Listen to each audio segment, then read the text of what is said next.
Dex ko lang mga katoto, ito na po yung electrician. Wiring natin, no.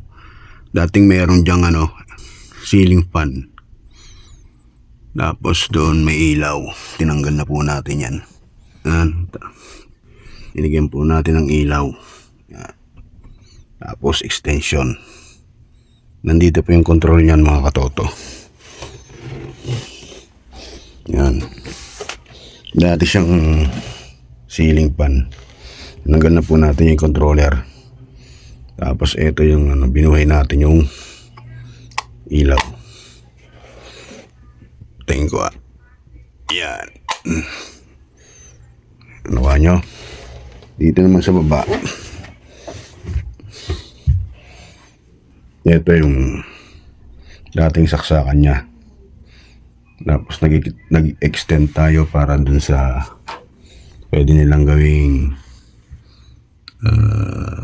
outlet din, no? Pwede sa TV, pwedeng aircon.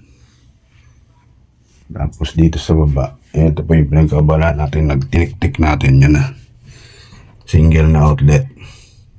Tapos double. Unfinished business natin tong fluorescent light, pin light. Diyan natin pinalusot.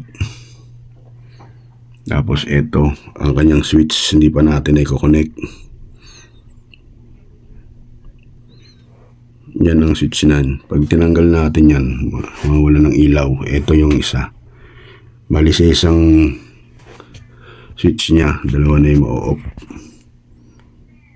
Yan o.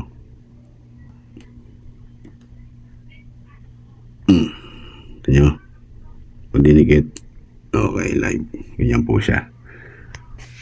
Okay, pwede na ba tayong electrician?